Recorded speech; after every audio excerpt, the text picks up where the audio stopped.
Imagine sua história como uma linha do tempo. Quantos altos e baixos já viveu? Alegrias, dores, superações, obstáculos. A verdade é que essa linha não é assim tão linear. Inúmeros fatores, internos e externos, influenciam o tempo todo nossas jornadas e as tornam únicas e complexas. Mas e se pudéssemos ser responsáveis por um pequeno estímulo, capaz de impactar de forma positiva uma vida inteira?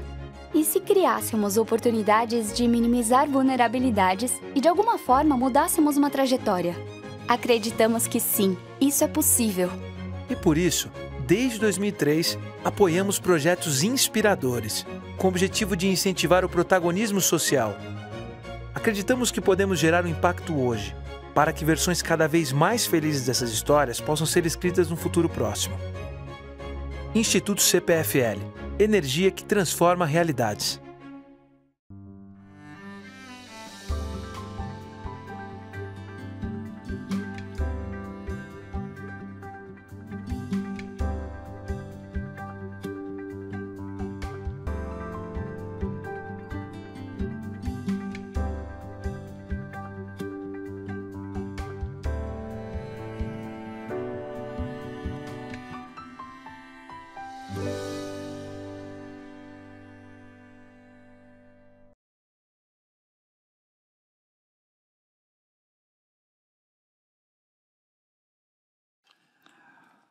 Oi, boa noite, né? É isso. Então, eu vou ter que ficar sentado, é uma obrigação da produção. Então, para mim, já estaria em pé gesticulando, mas não tem como. Então, eu deveria ter agradecido a apresentação do João Carlos em pé, mas não posso. Me foi proibido. Então, pronto, é só isso. É um livro bastante particular para mim, o Hello Brasil. É um livro que eu escrevi em 89, 90, que foi publicado em 91. É um livro que teve uma série de consequências importantes na minha vida, algumas práticas concretas que eu conto na introdução da nova edição. E se tem um livro que merecia uma nova edição, que foi feita a pedido da editora Três Estrelas, é realmente esse. Até porque, vou direto, enfim, tem dois grandes mistérios na minha vida. Realmente perguntas não resolvidas. Na verdade tem mais, mas tem dois dos quais eu vou falar hoje. Mas, a primeira pergunta não resolvida é por que em 1989 resolvi me instalar no Brasil. E a segunda pergunta não resolvida é por que em 2004, depois de ter passado 11 anos nos Estados Unidos, decidi voltar ao Brasil. Tem uma terceira pergunta que é por que continuo aqui?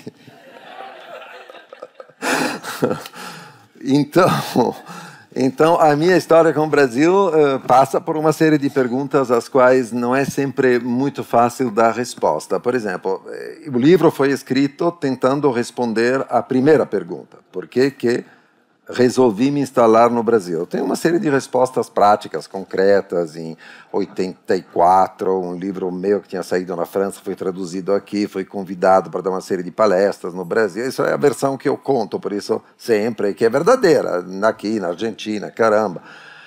Depois casei com uma brasileira. Isso é realmente uma falsa resposta, porque casei com uma brasileira cujo sonho que eu a levasse para a França. Então, realmente não foi por causa dela que me estabeleci no Brasil, ao contrário. Bom, e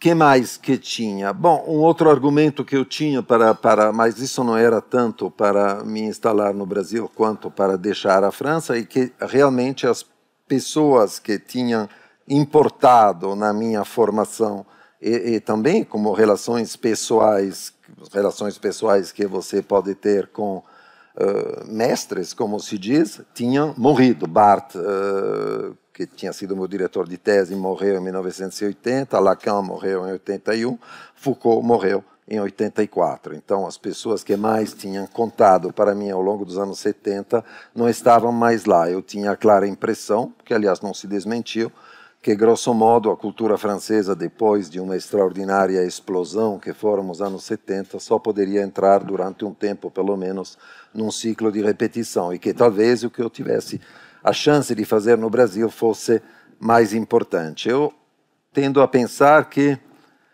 tem 3 ou 4 ondas de formação na minha vida. A primeira onda a gente poderia chamar assim, a herança. A herança é muito curiosa, tem a ver com 2 coisas, mas eu não vou entrar nisso agora. Tem um outro livro que eu estou a fim de escrever sobre isso. Ao mesmo tempo, o tipo de cultura que circulava na minha família e a herança da luta antifascista, né? O fato de ter tido pais que fizeram parte da resistência, fizeram parte da luta armada contra o fascismo, de ter nascido eu imediatamente depois da guerra, sem, isso é a coisa mais interessante, acho que mais me marcou, sem que fizessem parte do Partido Comunista, que forneceu muitos quadros da resistência antifascista, e sem que tivessem sequer, sabe, sem que pertencessem a uma doutrina política determinada. Eles eram sociais-democratas, simpatizantes, sem dúvida, do que se chamava na época os liberais na Itália, que não tinha nada a ver com o que chamamos hoje o liberalismo, eram pessoas exatamente sociais-democratas, mas eles não tinham um sistema de pensamento fechado, não eram marxistas, e apesar disso colocaram suas vidas em jogo, as nossas também, porque se eles morressem, eu não nasceria, né? Bom, então, colocaram suas vidas em jogo na resistência antifascista. Isso acho que é uma herança que ficou comigo. A segunda onda, ou primeira, enfim, propriamente de formação, sem dúvida, foi eu ter entrado no Partido Comunista no fim dos anos 60, a militância em 68 e a minha relação com o equivalente de 68 nos Estados Unidos, com os quais eu tinha uma relação grande na contracultura americana. A segunda onda foi a universidade, Genebra, com algumas figuras de professores que me conquistaram completamente, Starobinsky, George Steiner, bom, é outro. E a terceira foi Paris, que chegou nos anos 70. Aí Paris chegou com Barthes, a psicanálise, a minha psicanálise pessoal.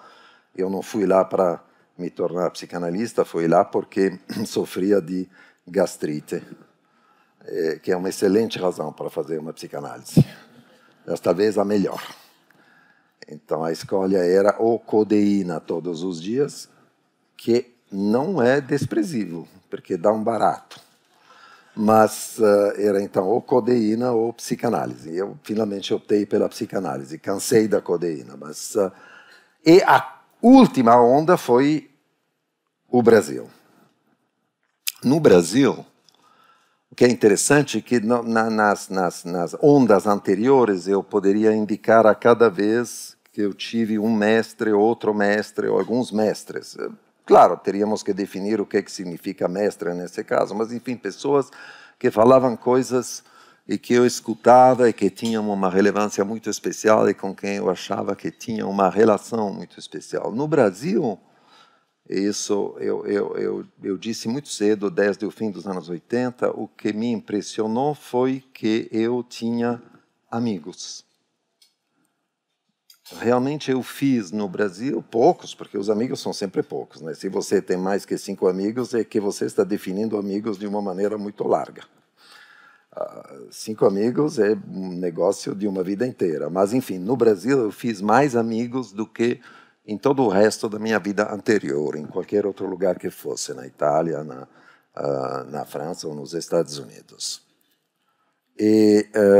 Então, eu comecei a pensar que talvez isso tivesse alguma coisa a ver, talvez com a minha disposição de espírito vindo para cá, ou talvez com a cultura do país. Tenho um pouco tristeza relativamente a isso que acabo de dizer, porque, você sabe, eu tenho 3 textos, geralmente, que me interessam quando penso em o que é a amizade, que por si só seria um tema. Aliás, seria um tema excelente para se tratar num café filosófico. E como vamos falar dele, é ótimo, mas o Aristóteles, no fim da Ética Nicômaco, que é o grande livro de ética dele, né? Ele consacra 2 capítulos, se me lembro direito, 8 e 9, à amizade. Aristóteles acha que a amizade é uma das grandes virtudes. E, claro, a questão que não só que ele coloca, mas que sempre se coloca, é o que os amigos têm em comum. Por que são amigos? O que eles devem ter em comum para serem amigos? Do ponto de vista de Aristóteles, claramente, até porque, olha só, em que livro ele vai falar da amizade, né, na Ética Nicômaco, é porque eles devem ter uma visão parecida do bem. Eu entendo o que ele quer dizer com isso. É muito difícil ter um amigo que tenha uma visão do que é o bem muito diferente da sua, mas, ao mesmo tempo, é uma definição complicada, porque eu não sei muito bem o que é o bem. Eu não sei se alguém realmente sabe o que é o bem. O outro texto que me toca sempre quando penso em o que é um amigo é o texto de um romano. Você sabe que os romanos são desprezados, não só pelos milaneses, que nem eu, né? São desprezados como os cariocas pelos paulistanos, mas são desprezados também os antigos romanos. Porque qualquer pessoa séria acha que a filosofia foi na Grécia. O que os romanos escreveram foram só cópias, com exceção talvez de Marco Aurélio e Sêneca. A filosofia romana é considerada muito mal vista. E, de maneira particular, o romano do qual vou falar, que é Cícero, é sempre considerado como um cara que tinha mais papo, mais lábia do que coisas para dizer.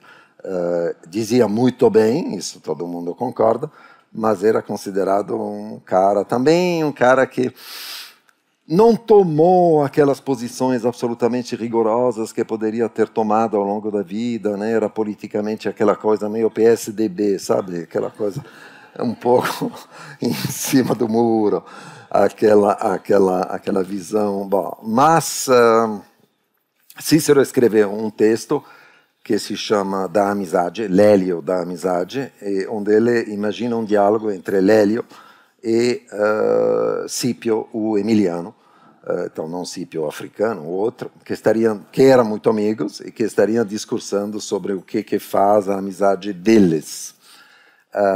Ele fala uma série de coisas interessantes. Ele fala que os amigos também, ou pelo menos que facilita a amizade ter atravessado juntos experiências de vida e campanhas militares. Hoje em dia não é tão frequente assim, está difícil. Se eu tenho que esperar uma campanha militar para ter um amigo, isso leva tempo. Mas a outra coisa que ele diz é o seguinte, nós tínhamos, acho que é Lélio falando para Scipio, nós tínhamos, diz ele, uma constante devoção a investigação e a aprendizado em que, longe do olhar dos outros homens, nós passávamos todo o nosso lazer. Ou seja, aí é uma visão da amizade como realmente uma relação na qual é possível falar. Não é que é necessário pensar a mesma coisa, mas é possível falar, que tem um interesse pelo entendimento do mundo, sabe? Para comentar o jornal do dia. E aquilo é possível, é mais interessante do que simplesmente se opor um ao outro. Se vocês se interessam pela amizade, e se lê em inglês, porque infelizmente não é traduzido, aliás, existe um livro maravilhoso de um historiador inglês que se chamava, porque acho que morreu, Alan Bray, se chamava The Friend, o amigo. Ele era um escritor um historiador de Cambridge.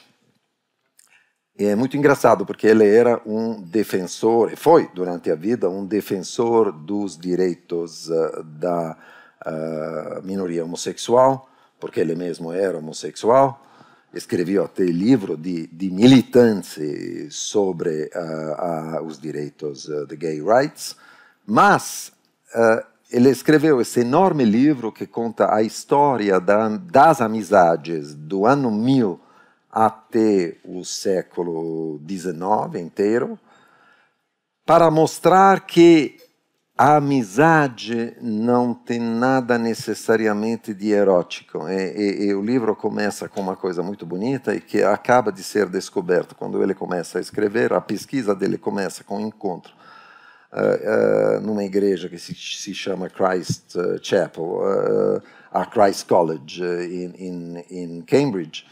É descoberta uma tumba que é aberta, e dentro dessa tumba tem os esqueletos de 2 homens abraçados.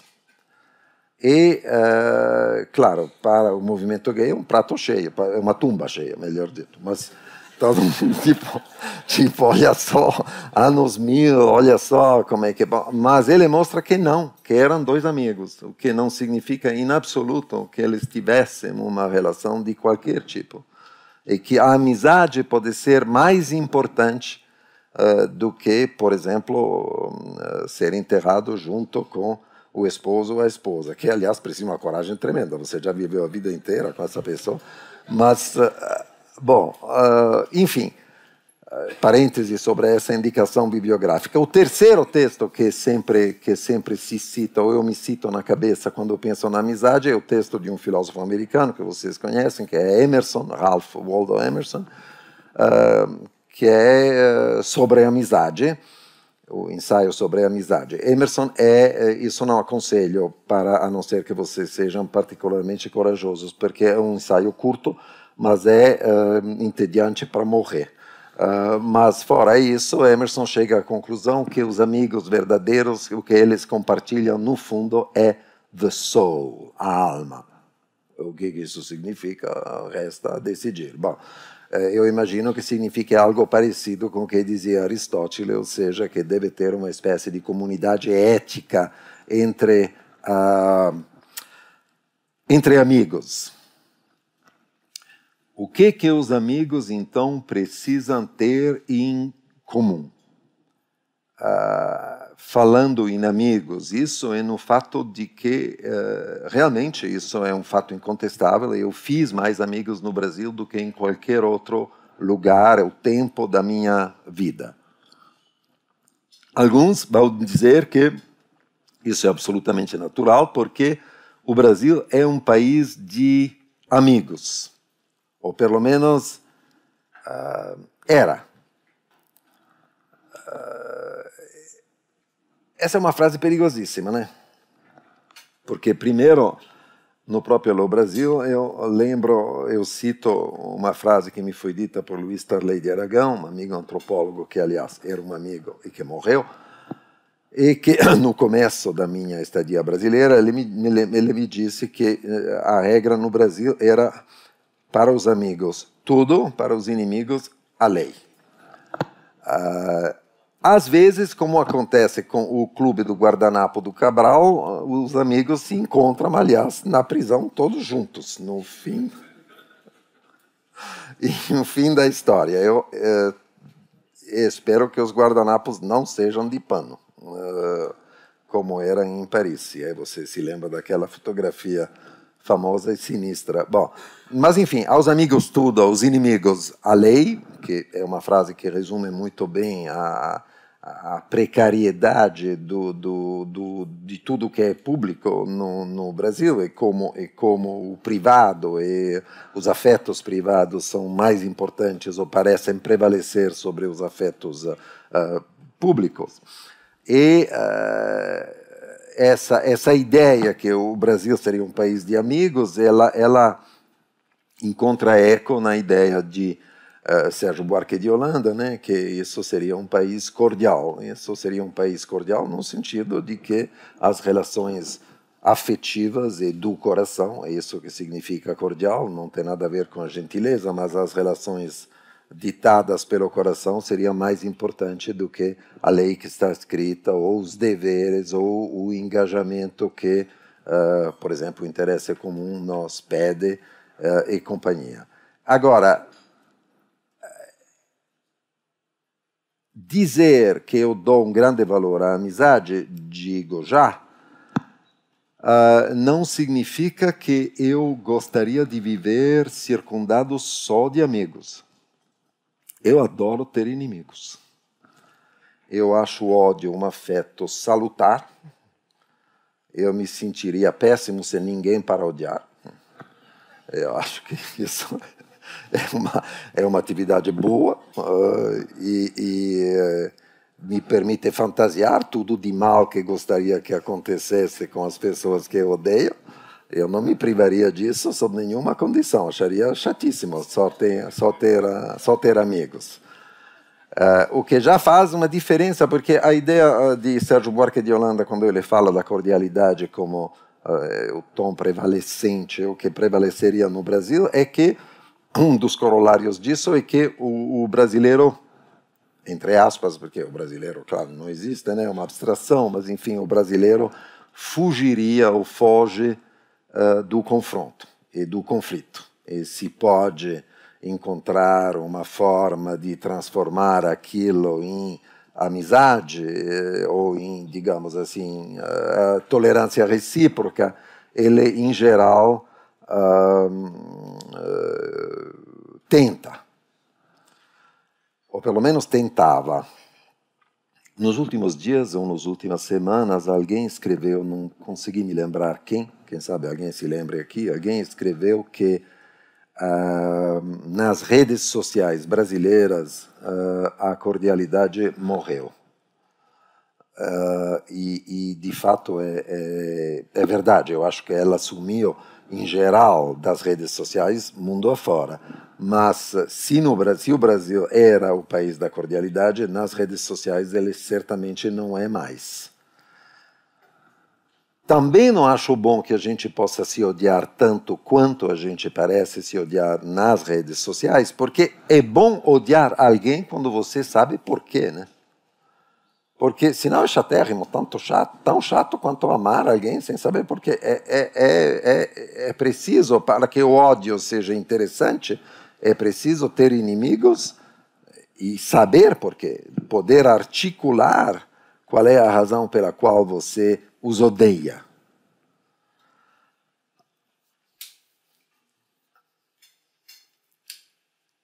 Agora, o que é a amizade, então, que eu encontrei no Brasil? Por que encontrei e fiz mais amigos no Brasil do que nos outros países e nas outras épocas da minha vida? E, sobretudo, como disse antes, será que essa é uma questão minha, eu mudei? É possível. Ou então é uma questão que é própria da cultura nacional. Antes disso, talvez eu deva dizer mais umas palavras para explicar, então, a partir desses exemplos que eu evoquei, ou desses textos que eu evoquei e citei, o que é realmente a amizade para mim. Acho que não tem muito a ver com diferença ou similitude, isso me é bastante indiferente. Imaginar que meus amigos sejam semelhantes comigo, podem ser muito diferentes de mim. Também não acredito que o espaço comum que tenha entre mim e os meus amigos seja uma espécie de ética comum, em alguma medida, sem dúvida. Como disse antes, é bom que ninguém seja realmente do mal, embora o mal tenha seu charme. Mas eu acho que tem a ver com algo parecido com o que dizia Cícero, ou seja, a possibilidade de falar. Não só a possibilidade, mas o interesse em falar. Você sabe, desde os anos 40 até os anos 90, ou seja, no fundo, em todo o percurso significativo para alguém da minha geração, a ideia de razão como sendo o traço distintivo da cultura ocidental, a ideia, pelo menos da cultura ocidental moderna, né? A razão sendo o que nos faz quem nós somos. Essa ideia, durante aqueles 40, 50 anos, passou por críticas absolutamente brutais. Primeiro porque a grande crítica de que os regimes totalitários eram perfeitamente racionais, né? Que a razão produzia racionalidades abstratas e que, por exemplo, os genocídios eram racionais e organizados de maneira absolutamente racionais. Então, o que seria uma razão concreta é a falência da razão. A falência da razão na vida política, por exemplo. Eu me lembro que nos anos... Opa, tudo bem? Pior. Eu não posso tocar esse objeto, dá um barulho tremendo. Mas, então, nos anos 90, fim dos anos 80, o último dos, digamos assim, dos grandes membros da escola de Frankfurt, que era Habermas, escreveu as coisas decisivas dele sobre o que ele chamava a ação comunicativa. Ele tentava definir a razão não como uma faculdade, mas de alguma forma como uma prática. Então, a razão sobreviveria e continuaria sendo um valor por ser aquela coisa que podemos compartilhar no sentido que isso nos permite nos comunicar. Não significa que isso nos permita chegar a um consenso, decidir quem tem razão, quem não tem, mas permite um espaço real de comunicação.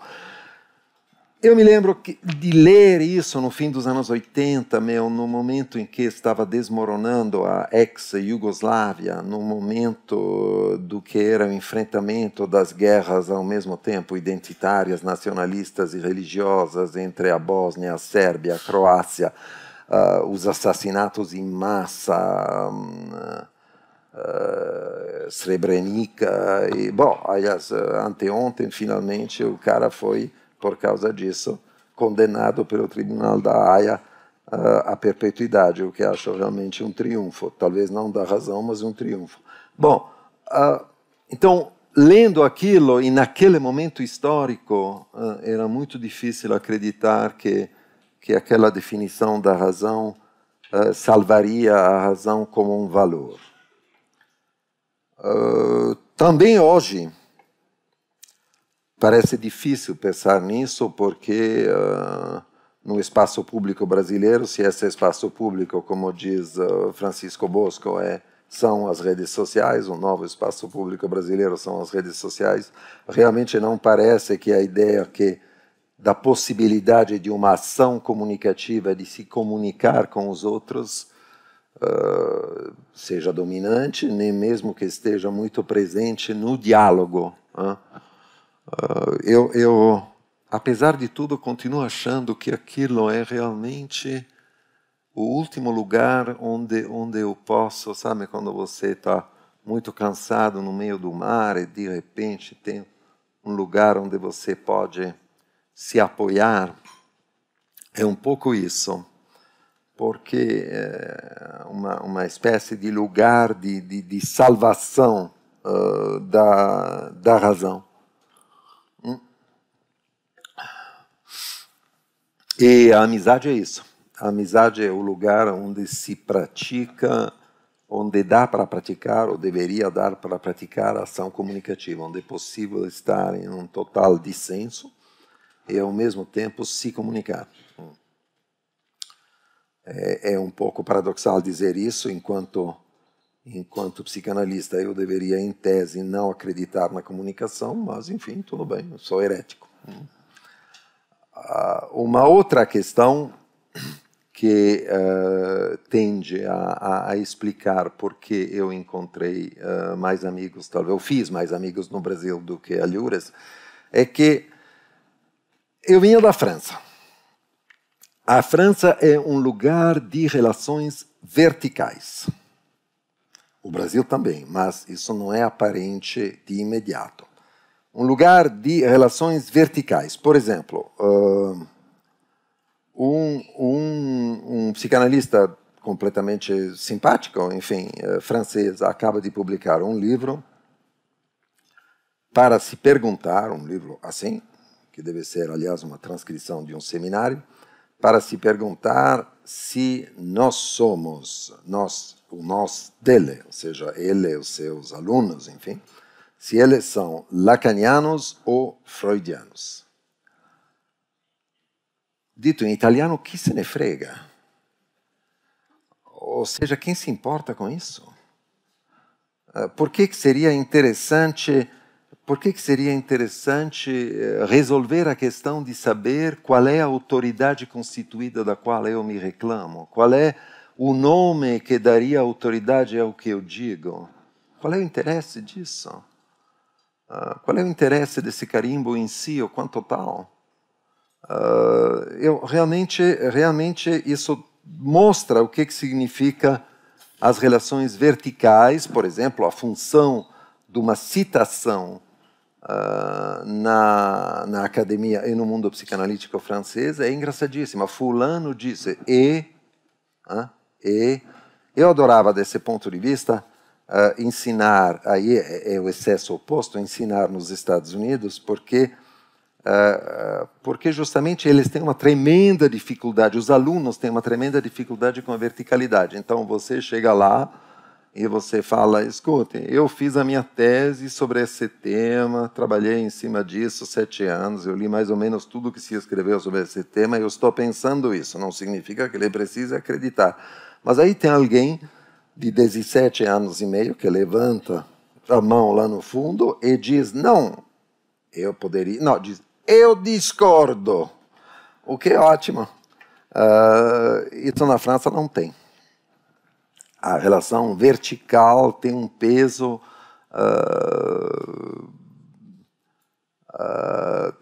muito especial, um argumento de autoridade. O espaço de irmandade é muito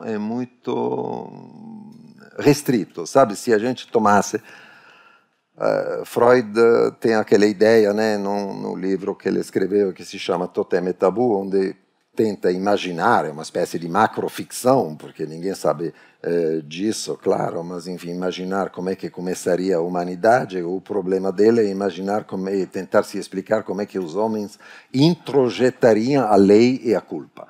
Então ele imagina, claro, que os irmãos mataram o pai, porque o pai estava enchendo o saco, né? Ele tinha uma autoridade excessiva, e a partir disso ficariam culpados, ou se sentiriam péssimos, porque, matamos o velho, e aí introjetariam essa culpa e com ela a lei.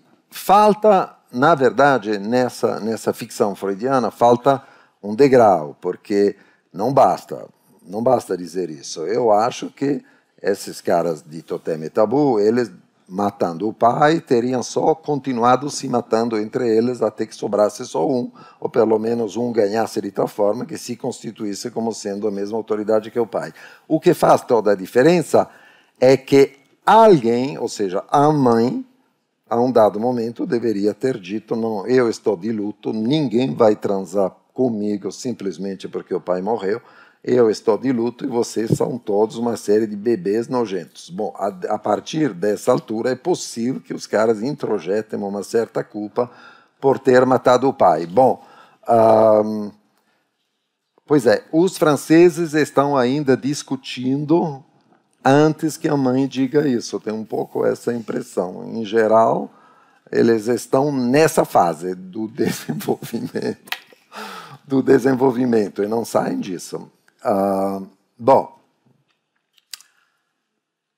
voltando à verticalidade, é a sensação que eu tive chegando ao Brasil de que as relações aqui não tinham a mesma verticalidade. Uma das maneiras de expressar isso, eu expresso isso no próprio livro, na época, e retomo isso na introdução, é que eu tinha a impressão que tinha uma qualidade de diálogo, de discussão e mais de questionamento do que eu podia trazer. Encontrava aqui isso de uma maneira que não encontrava mais na França e nos outros países da Europa onde eu dava seminário. A verdade é que existe uma verticalidade brasileira tão assustadora quanto a verticalidade francesa, porque, no fundo, uma das ideias às quais eu cheguei é de pensar que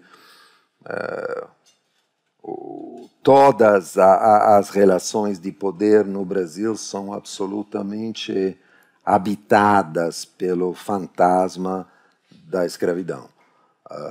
Vou voltar sobre isso depois. Mas, na época, eu não via isso. Sabe, o luxo, a coisa boa de chegar num lugar novo é que você tem um tempo, que é certamente o tempo dos primeiros anos, um tempo em que você pode ver, pode interpelar aquela cultura, pode tentar inventar, construir explicações, entendimentos, a condição, claro, de estudar um pouco, mas você mesmo não está preso ainda, ou não está carregando ainda as malas do passado local. Você chegou, se você for uma pessoa minimamente prudente e bem avisada, você viajou leve. Aliás, ninguém deveria viajar pesado nunca. Eu sou convencido que a gente tem que viajar só de mala de mão, até porque, de qualquer jeito, as outras são quase sempre perdidas. Então, qual é o interesse? Mas você chegou bem leve, que é ótimo, é uma das razões da viagem, não levar consigo o peso do seu passado, ou não todo, e tem um tempo no qual você ainda não recebeu o peso do passado, não está em cima das suas costas o peso do passado do país ou da cultura para a qual você viajou. Esse tempo é um tempo de especial liberdade. Você pode olhar o lugar onde você se instalou sem ser esmagado, como você vai acabar sendo, claro, esmagado pelo peso do passado. Eu falo bastante disso na introdução que eu escrevi a essa nova edição, que foi muito também melhorada, eu acredito, para torná-la mais coloquial, por um lado, sem perder nada do seu aspecto psicanalítico, mas o momento em que eu comecei a ser esmagado, talvez seja demais, mas a carregar comigo as malas do passado brasileiro e não só a vê-las nos outros, é certamente um momento em que eu comecei, sem me dar conta, espontaneamente, escrevendo, a usar a primeira pessoa do plural, dizendo nós, brasileiros. Nós, falando dos brasileiros, ou seja, dizendo não, porque nós somos e não mais reconhecendo aquilo como uma alteridade. Esse é o momento, eu não sei quando ele se situa, provavelmente no começo dos anos 90, 92, 93. Esse é o momento em que, de alguma forma, o livro, como ele era originalmente, Hello Brasil, se tornou para mim irrepetível. Eu não poderia escrevê-lo de novo, porque não poderia ter a mesma experiência, porque eu fazia parte da cultura que eu estava, ao contrário, no livro, descobrindo como uma atividade, como uma novidade. Momento em que, então, o peso da história local, da nossa história, começou a pesar no meu sintoma. Eu digo uma coisa no livro, eu retomo ela, acredito, na introdução, é que a ideia seguinte, que mudando de língua é possível mudar de sintoma. Não é possível se curar, porque ninguém se cura nunca de nada. Bom, não é possível também mudar de estrutura, do tipo, como se dizia na minha adolescência, mas, ou seja, não é que você pode ser psicótico, muda de língua e vai se tornar algo de mais benigno, neurótico, ou quem sabe perverso, que seria ótimo, mas não é assim. Muito embora tenha um exemplo famoso, que é pouco conhecido no Brasil, de alguém que Gilles Deleuze amava muito e que era um psicótico que se tornou muito famoso na França, que se chamava Louis Wolfson, que escreveu ele mesmo um livro que se chama O Esquizofrênico e as Línguas. Ele era esquizofrênico, diagnosticado, medicado e companhia. Ele conta nesse livro como ele se defendia. O problema da vida dele era se defender da voz e das palavras da sua mãe, porque as palavras e a voz da mãe o crucificavam. Então, ele conseguiu construir um sistema mental de tradução simultânea, que obedecia a duas regras. Ele podia usar quantas línguas ele quisesse, mas tinha uma condição: ele tinha que preservar algo parecido com o som da frase que a mãe tinha dito. Então, ele tinha que traduzir, usando eventualmente, usava alemão, inglês, não me lembro mais quais outras línguas. A mãe falava em francês. Ele não ouvia o que a mãe tinha dito. Em tradução simultânea, ele traduzia em 2 ou 3 línguas, tipo uma palavra numa língua, outra em outra, de maneira a manter um pouco uma similitude fonética, mas traduzir aquilo. E com isso ele se considerava perfeitamente protegido da palavra da mãe, ou das palavras da mãe, e estava bem melhor. O que prova que mudar de língua tem várias razões para aprender línguas estrangeiras. Isso é uma delas. Não é só para viajar.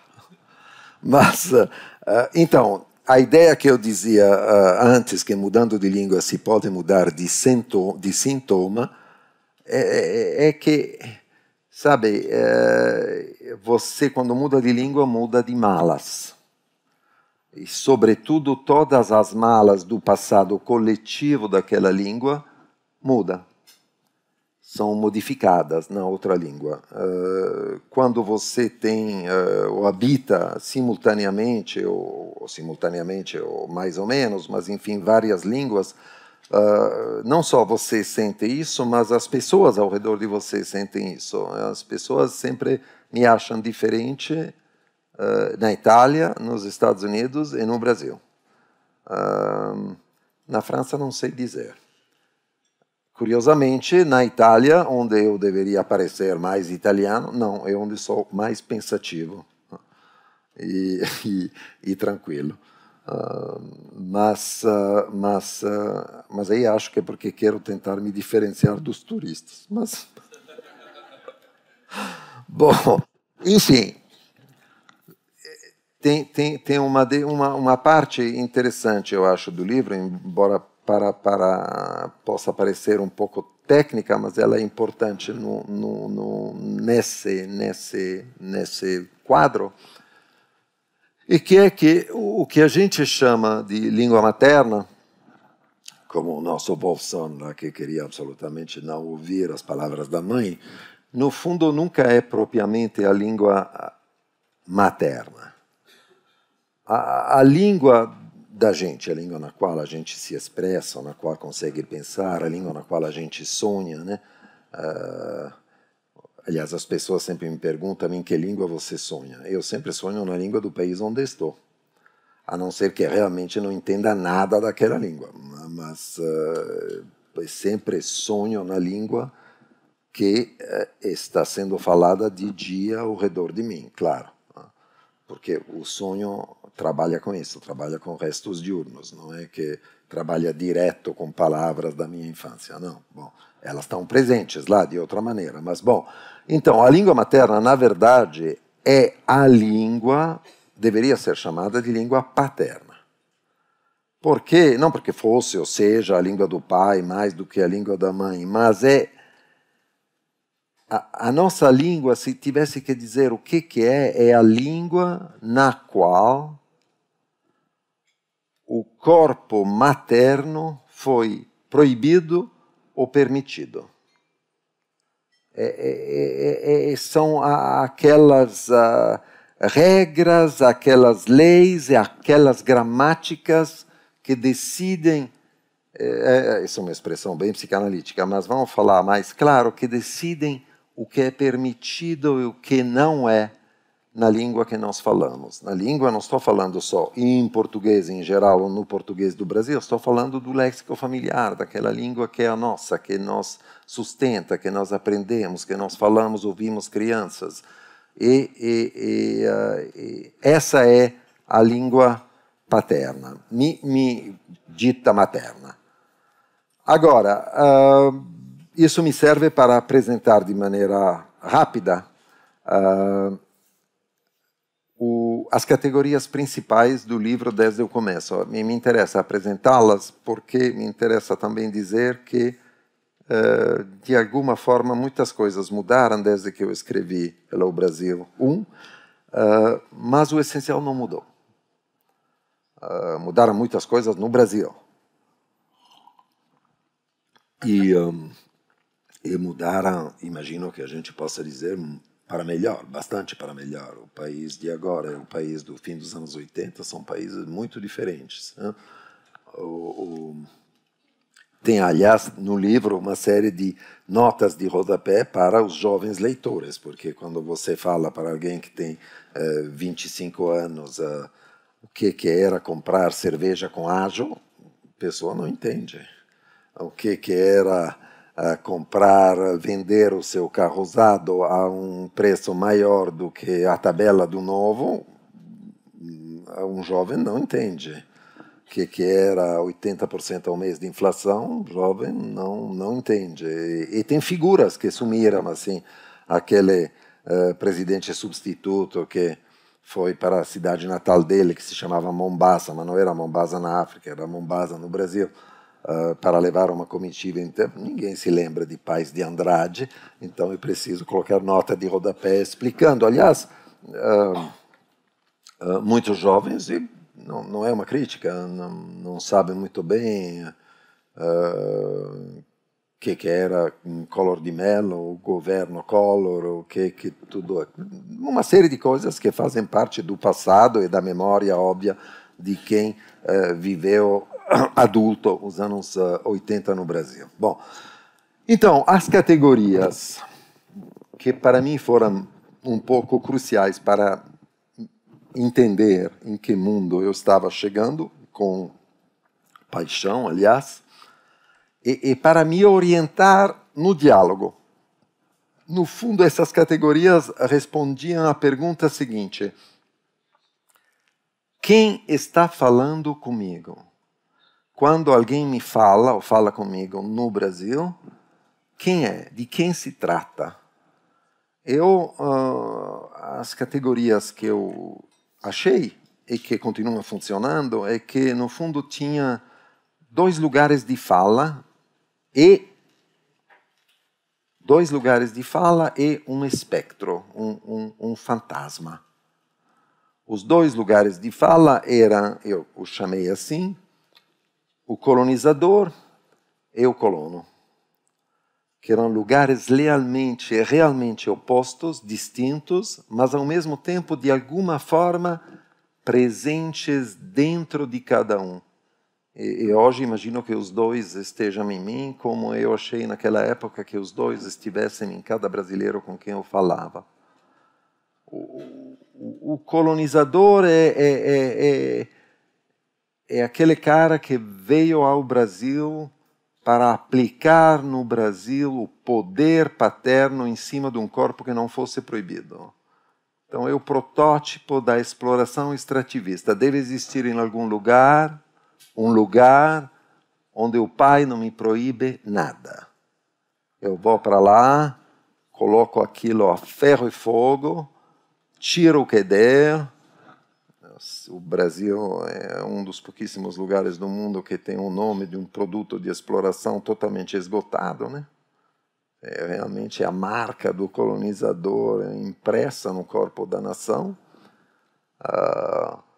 Brasileiro, originalmente, era quem trabalhava no pau-brasil. O pau-brasil só tem no horto florestal, né? Bom, e ainda assim, se der sorte.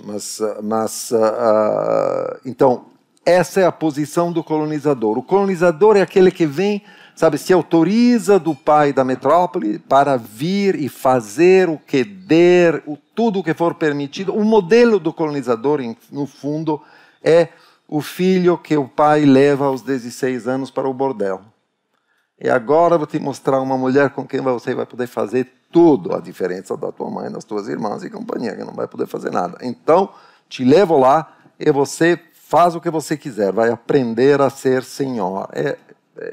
Esse é o modelo do colonizador. O colono é ao contrário, é quem estaria afim que a coletividade lhe proibisse coisas para reconhecê-lo como cidadão. Um colono está afim de uma nação de verdade, não só de um lugar de saque. E em todos nós, aí vou usar um nós de propósito, tem a voz do colono e a voz do colonizador. O espectro, o fantasma, que está constantemente presente na conversa dessas duas figuras, é claramente o escravo. E, em segundo lugar, por uma razão que vou explicar imediatamente, o índio, do qual eu me ocupei muito pouco como figura no próprio Hello Brasil, mas que em um dos textos que é incluído agora na nova edição, um texto grande sobre, que se chama Saudade na Maloca, tornou, porque o índio foi um tal lugar de devaneio, uma figura tão devaneada e sonhada, inclusive pela própria cultura europeia, que ele tem uma função muito especial para nós no Brasil. Mas, enfim, colonizador, colono e o espectro do escravo. O espectro, digo, fantasma, sabe?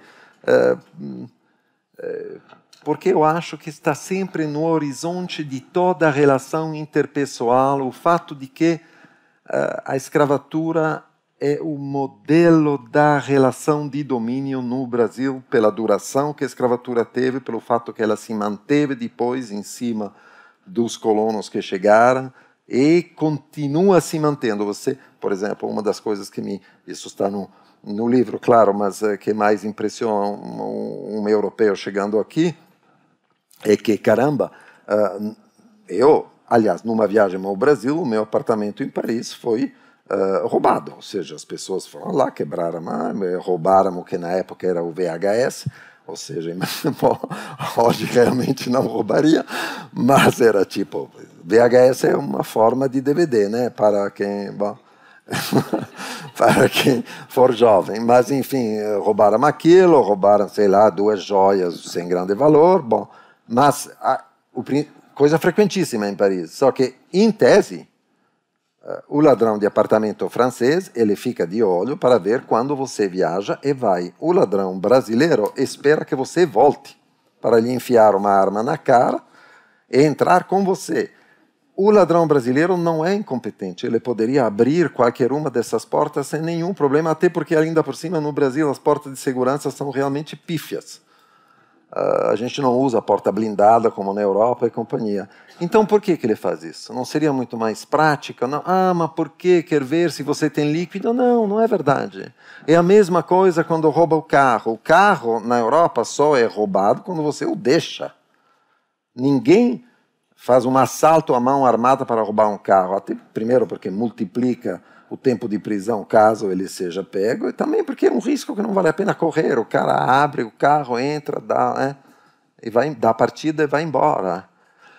Então, por quê? Porque na criminalidade brasileira, o contato, a ideia de dominar o corpo do outro, esse é o fantasma da escravatura, para o criminoso é tão importante quanto, se não mais importante do que pegar o carro, pegar a máquina fotográfica, pegar a outra besteira, dominar o corpo, escravizar o outro.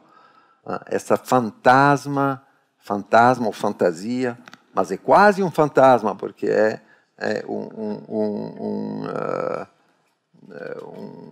como é que se diz? Um revenant, do passado, enfim, é um espectro do passado, efetivamente, que habita o nosso cotidiano. Bom, tenho que acelerar.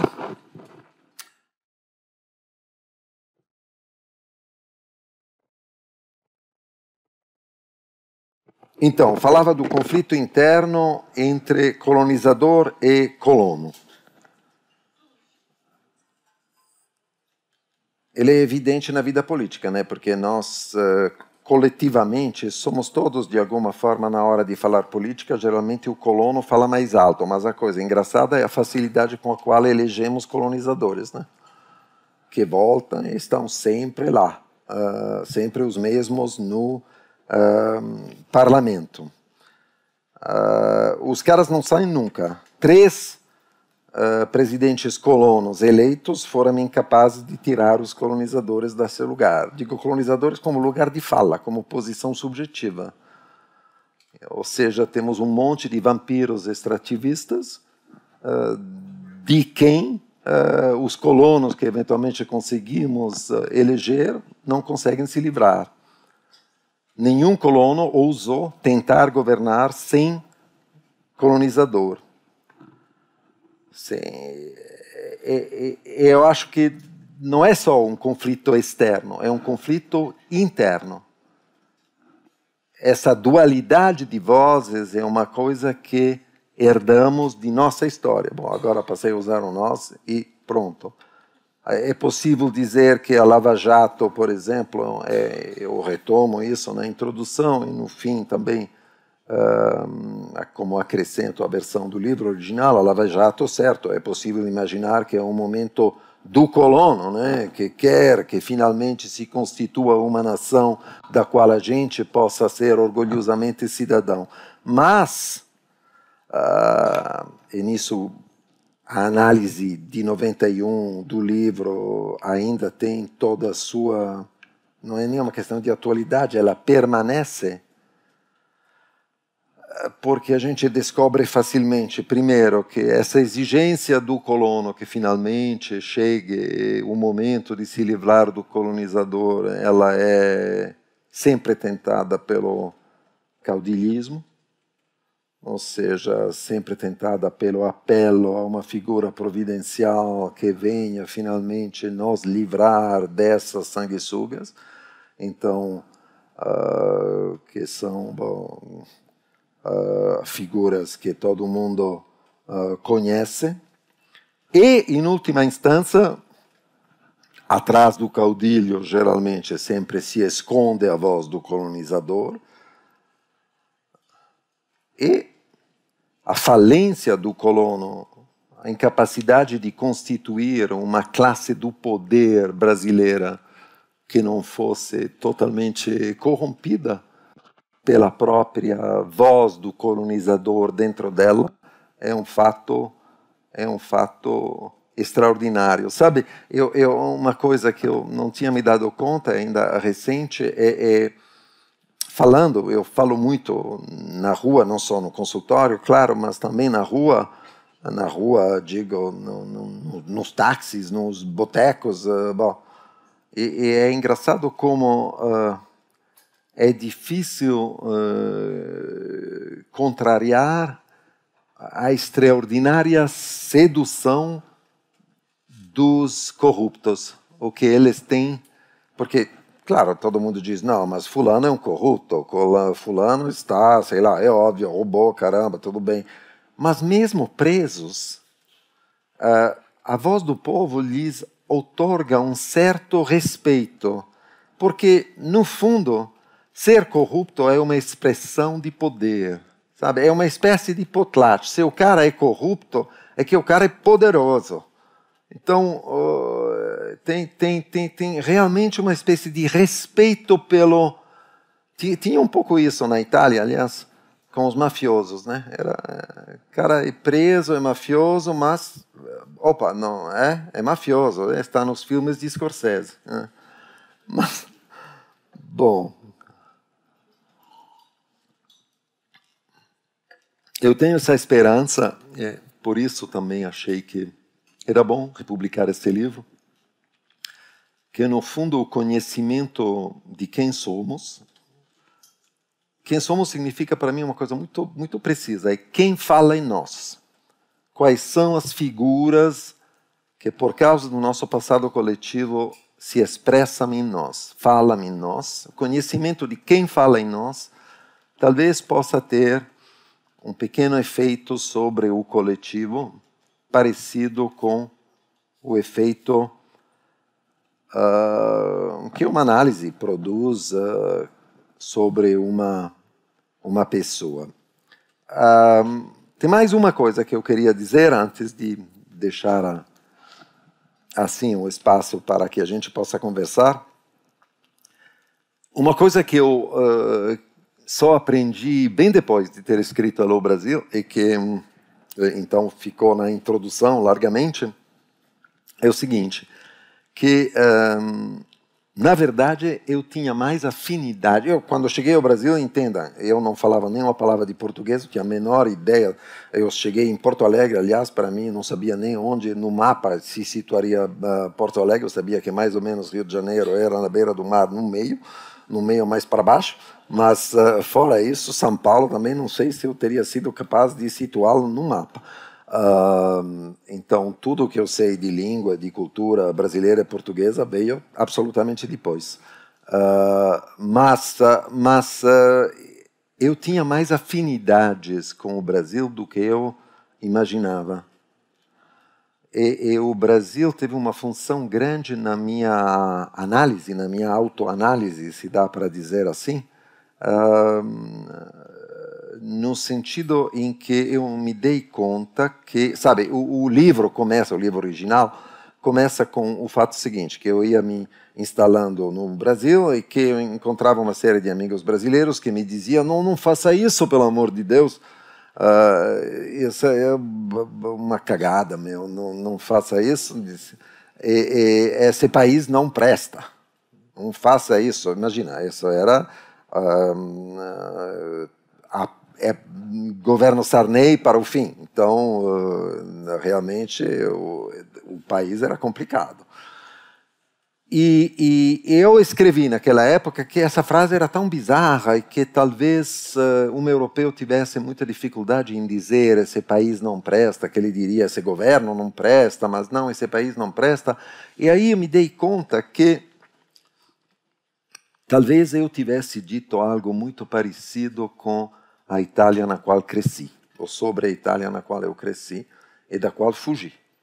Fugi duas vezes. Uma vez aos 15 anos, mas me pegaram de volta e me trouxeram, porque era menor. Mas uma segunda aos 19, 20, e aí não me pegaram mais. Mas a minha relação com a Itália hoje é totalmente pacificada. Adoro, vou para lá, estou muito feliz quando estou em Veneza, vejo os meus sobrinhos e companhia. Mas, na época, não. Na época, eu posso dizer que realmente fugi. E que o Brasil me deu uma chance de, sem me dar conta, de recompor minha relação com a Itália. Sabe, eu venho de um país que, quando eu fugi dele, realmente me parecia não prestar, tanto quanto o Brasil, aos brasileiros que me cruzavam nos aeroportos, digamos assim, eles fugindo e eu entrando nos anos 80. Eu sou um imigrante do não presta. O que era que para mim não prestava na Itália dos anos aí 60? Era a extrema vulgaridade da nação. Aqueles eram os anos do milagre italiano. Era dito milagre italiano, milagre da reconstituição, onde as fortunas foram se refazendo depois da guerra, uma extraordinária proliferação, aumento exponencial da diferença econômica. E é um país profundamente vulgar, que ria de si mesmo, da mesma maneira que os brasileiros conseguem rir de si mesmo, coisa que eu nunca entendi, nas pornochanchadas, que realmente me fazem chorar profundamente. Mas também a comédia italiana dos anos 60, eu preciso ir de lenço, porque me dá vontade de chorar. Então, no fundo, lidar com o Brasil ao longo desses anos todos me ensinou salvou a possibilidade, me deu a possibilidade de voltar a gostar da Itália. Claro que a Itália, desde então, melhorou muito. O Brasil também. Uma última coisa que eu queria dizer, só para concluir, porque eu dizia antes que certamente o conhecimento que mais nos ajuda é o conhecimento de quem fala em nós. e ao redor de nós também. Quem fala em nós, por isso gosto desses 3 termos e 4, o colonizador, o colono, que parece antigo, o colonizador, tipo, tudo bem, o português, século XVII, sei lá. O colono é muito mais século XIX, claro que tem uma imigração recente, ainda no século XX, está tendo uma imigração ao Brasil ainda hoje, mas colono parece um termo do século XX, colônia alemã, colônia italiana, e o escravo ainda mais, parece que dizem que terminou com Lei Áurea, dizem. Mas quem fala em nós, geralmente, quem fala em nós são fantasmas. E são fantasmas que não vão embora. A gente, cada um de nós é um pequeno poltergeist ambulante, habitado por fantasmas que se repetem, que não são sempre engraçados. Existe um pequeno livro que vou citar, bem pequeno, de 10 páginas, é um livrinho assim, mini livro de um amigo italiano que, além de tudo, é amigo, mas que é um dos grandes filósofos que eu respeito e que eu não só que respeito, que admiro na atualidade, que se chama Giorgio Agamben, que esse livrinho se chama A Vantagem de Viver em Companhia dos Espectros. E é um livro sobre Agamben agora, ele é florentino, ou sienese, se não me engano, de origem, mas agora vive, faz bastante tempo em Veneza, e certamente ama Veneza por várias razões, e uma das quais eu compartilho, que é uma cidade onde uma cidade que, quando não tem turistas, parece habitada fundamentalmente por espectros, por fantasmas que deambulam e você vive com eles. Não que seja divertido, mas é que é sempre bom ver os fantasmas que sem isso estariam sempre e só escondidos dentro da gente. Tá bom, eu vou parar aqui. Obrigado. Muito bem.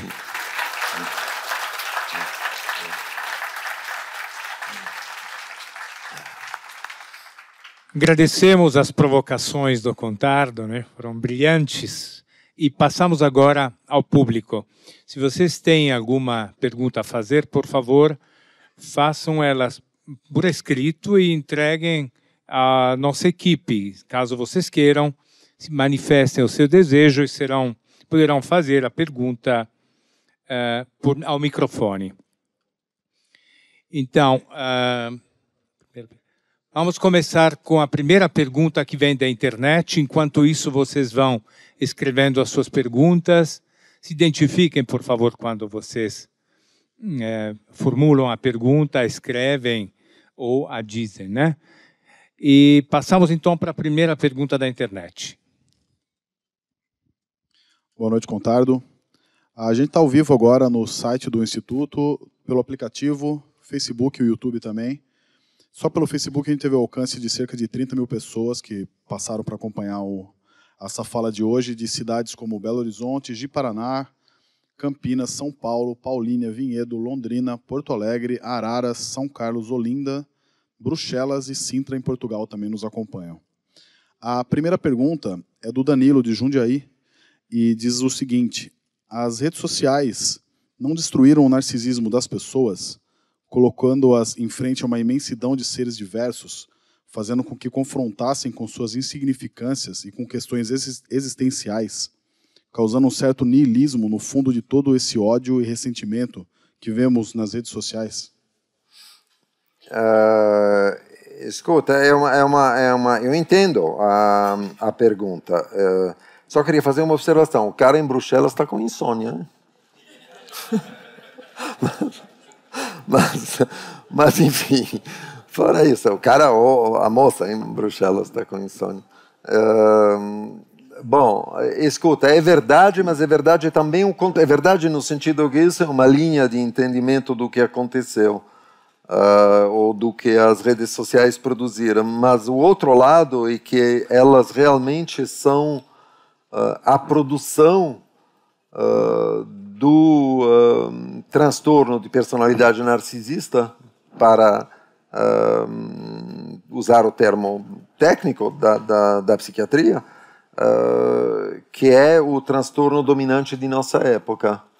É o transtorno dominante de nossa época por uma razão inevitável, entende? Nós vivemos num mundo em que, no fundo, quem somos, em grande parte, depende do olhar dos outros. Você, tudo bem, pode dizer que é médico porque tem um diploma de médico, mas, no fundo, você é médico porque os pacientes confiam em você e vão na sua consulta. E quem você é no mundo, e na vida, e no mundo social, depende de qual é a consideração que os outros têm de você. O antigo regime era completamente diferente. Você era nobre, todo mundo podia achar você um bosta, mas você era nobre e continuava bosta. Continuava bosta, mas continuava nobre também. Mas, isso não é mais o caso. Então, o nosso valor é estabelecido pelo olhar dos outros. A partir disso, receber um olhar de aprovação dos outros é absolutamente crucial. Então a gente vive de likes, vive de coraçãozinho. Então, criar uma espécie de avatar feito de fotografias do Facebook ou do Instagram, onde olhem o que está acontecendo agora comigo, olha como está sendo legal, e receber a aprovação dos outros, isso é realmente um efeito quase inevitável da insegurança narcisista produzida pela modernidade. Não tem muito como sair disso. Essa insegurança narcisista faz parte de nós. Não tem muito como, entende, sair disso como pelo menos como pano de fundo. Mas isso é muito presente. As redes sociais são um lugar onde nós encontramos uma confirmação de nossa existência. Digo nossa aí bastante genérica, porque eu tenho um Twitter, não tenho um Facebook, tinha alguns Facebook falsos com o meu nome, não sou eu, porque tem isso, tem as redes, presença, avatares falsos nas redes, mas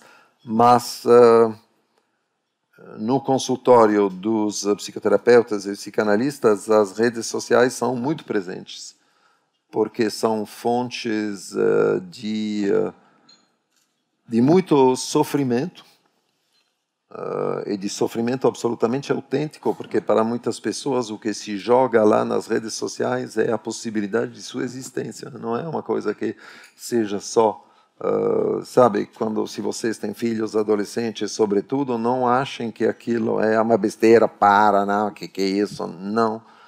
Se joga lá algo de bastante fundamental para a vida deles e tem que ser tratado com muita cautela. Tipo,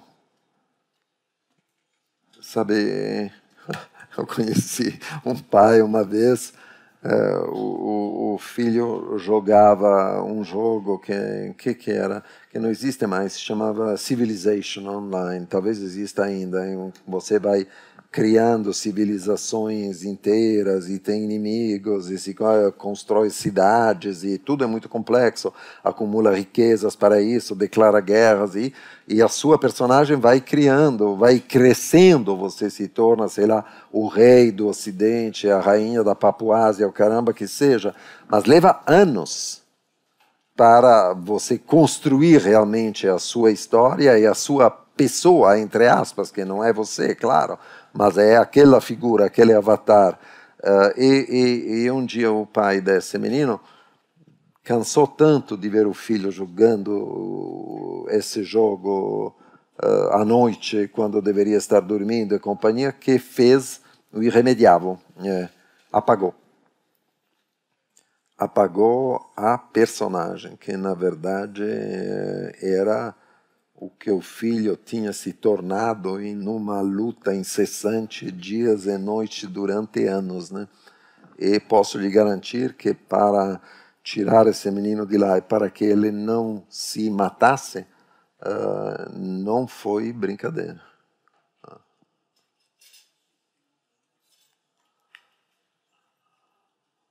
Pronto, uma pergunta mais divertida.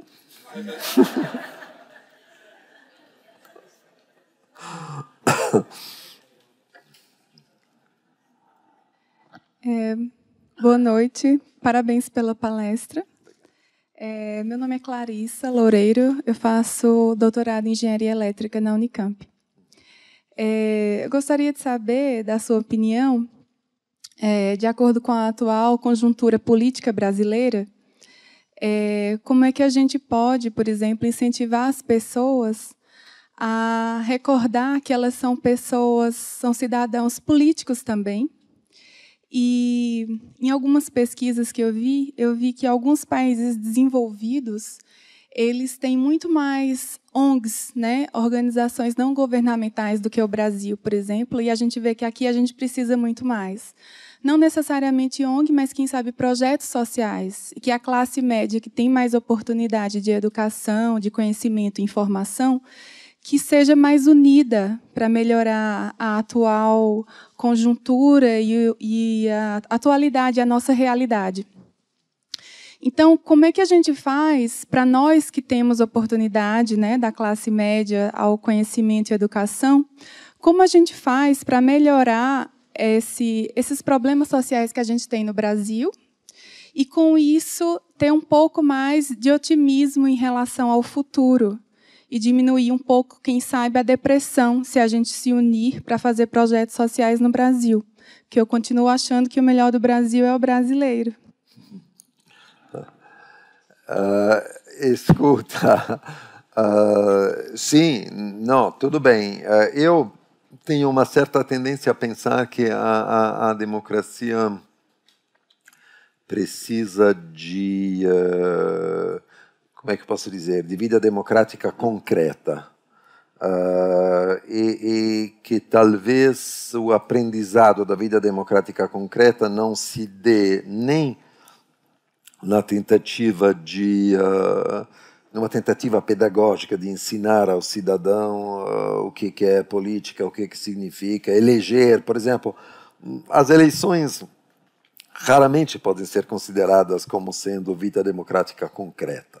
Aquilo é uma vida democrática bastante abstrata, você está votando em nomes, às vezes, pelas piores razões do mundo, mas também não sei se o projeto assistencial todos os projetos assistenciais, que acho excelentes e acho que tem uma dificuldade, que é que as ONGs encontram uma série de suspeitas no caso do Brasil, mas quando eu digo vida democrática concreta, são aquelas, sabe, aquelas coisas das quais eu acho que os brasileiros de classe média, por exemplo, sobretudo em cidades como São Paulo, eu suponho Campinas, que são cidades mais modernas, entre aspas, isso está acontecendo. O que é a vida democrática concreta? Sei lá, a reunião, a associação dos habitantes das casas ao redor de uma praça para ver o que pode ser feito para que a praça tenha uma manutenção correta. Reunião chata, mas enfim, alguém traz uma quiche, alguém traz uma Coca-Cola, a gente discute, bom, não precisa ser todos os dias, mas a reunião, por exemplo, as reuniões de pais e mestres numa escola por causa dos filhos, uma coisa que no Brasil sequer existe, mas é o coração da democracia americana, são os conselhos de comunidade das cidades, city councils. Você pode morar numa cidade de 4.000 habitantes, a prefeitura ela tem uma série de sessões onde todos os cidadãos são convidados e levantam a mão e se discutem projetos concretos. Não sei, eu uma vez morava em Brookline, Massachusetts, que é uma cidade média, deve ter, sei lá, 15, 20 mil habitantes mais ou menos. Eu queria fazer uma coisa tão besta quanto, sei lá, uma extensão envidraçada na minha sala. Bom, O projeto não é que passasse pelos engenheiros do município para aprovar, não, passava pelos vizinhos. E todo mundo se encontrou no City Council, um vizinho me explicando que ele não queria que tivesse muita luz à noite, se eu acendesse a luz naquele lugar. Então eu prometi que construiria uma cerca viva, que faria que ele não tivesse aquilo. Aquilo durou 2 horas com, sei lá, 140 pessoas opinando, até que foi resolvido, assinado na ata. Bom, aquilo é democracia concreta. Isso me lembro do efeito extraordinário que teve no começo, por exemplo, em Porto Alegre, na gestão de Tarso Genro, a invenção do orçamento participativo. Eu não sei para onde isso foi, ou quanto avançou desde então, mas aquilo era notável, ver reuniões abertas da prefeitura para decidir se era mais importante recapar tal estrada ou tal outra, e com os representantes de cada bairro. Representantes significa pessoas que nem eu e você, que decidimos passar a noite lá para discutir. É muito chato, a democracia é muito chata, né? Porque, na verdade, é muito melhor olhar série na televisão, mas do que ir a uma reunião do Conselho Municipal, né? Mas a democracia concreta é a esse preço. É um negócio do dia a dia, e não do dia a dia, de novo, do dia a dia na ação comunicativa.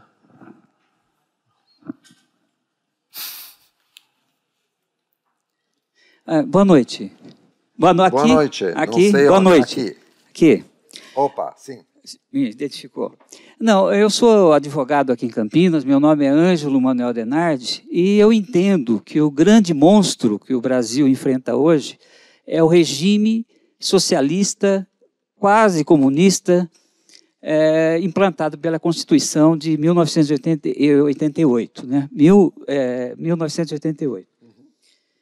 E aqui você diz que o regime, desde da escravidão até hoje, né, um regime basicamente feito, os políticos de ladrões, né, é um país da corrupção, nada mudou.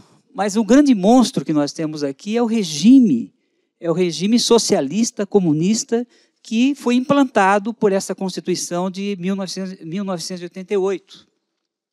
A pergunta que eu lhe faço: como podemos trocar esse regime socialista, comunista, que nos faz continuar da escravidão desde a época até hoje? Qual que é a sua resposta para isso? Escute, eu não acho que a Constituição de 88 seja socialista comunista, por sorte da gente, porque eu realmente não gostaria que o Brasil fosse nem a Venezuela nem Cuba. Então, eu não tenho... para mim, a Constituição de 88, aliás, na época foi um mistério, porque eu estava aqui, claro, seguia os trabalhos de perto, era um mistério porque, para mim, uma Constituição deveria ser um texto inspirador de, sei lá, 30 páginas no máximo, né? Grandes ideais que deveriam guiar os legisladores no futuro. A Constituição brasileira acabou sendo uma espécie de mistura de codicilos e, com uma quantidade, uma proliferação de coisas que entraram na Constituição que são bizarras. Tanto que é extremamente frequente que o legislador esbarre no fato que para fazer alguma coisa é preciso mudar alguma coisa na Constituição, coisa que é normal que aconteça, mas digo com uma frequência um pouco maior, ao que não sei o que lhe faz pensar que a nossa Constituição de 88 seja uma Constituição socialista comunista. Eu, então, tenho uma certa dificuldade em responder a pergunta por causa disso, que eu precisaria que você me dissesse um pouco mais em que coisas específicas você pensa desse ponto de vista.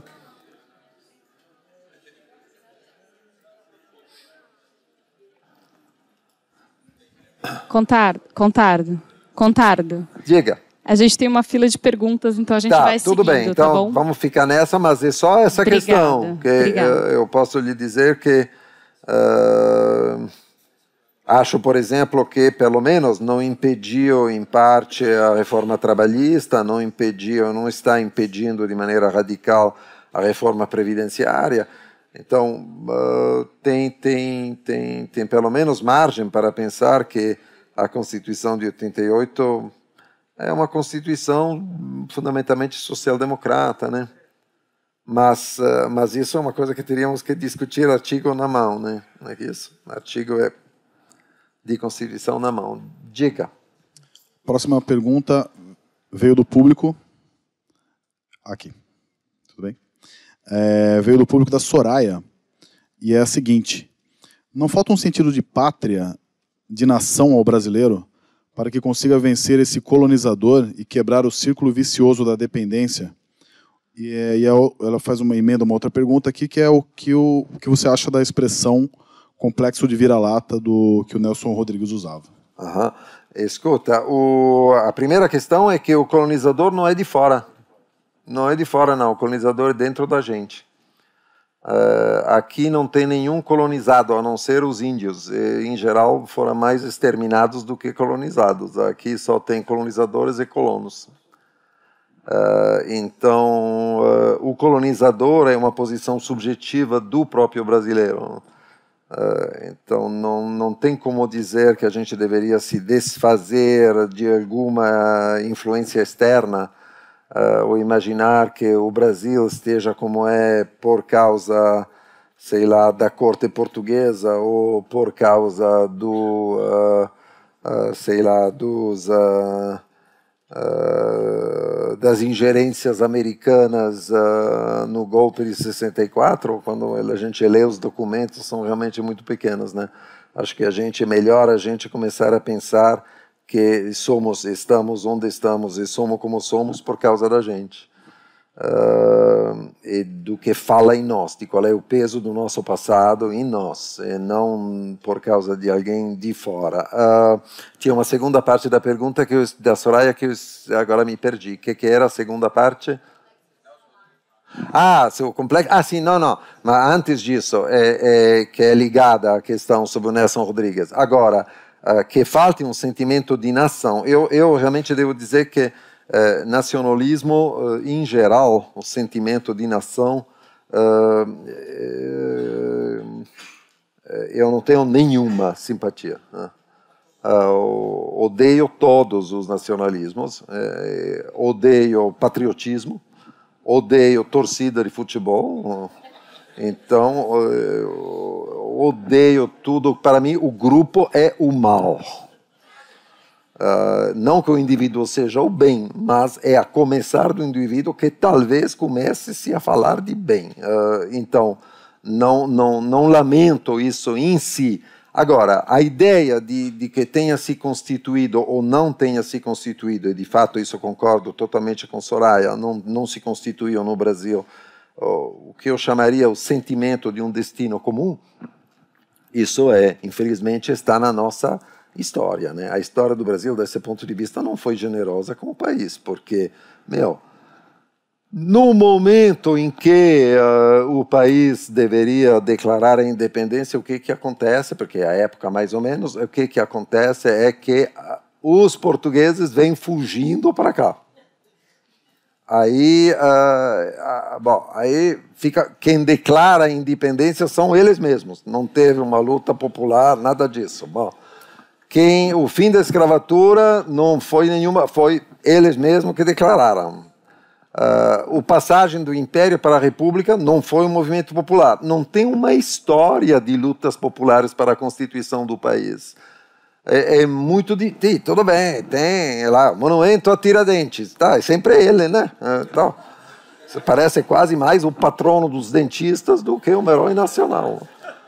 Mas, não, é sério, nós não temos um histórico de constituição da nação que dê, por si só, o sentimento de uma comunidade de destino. É isso que eu considero que uma nação pode ser, nada mais do que isso.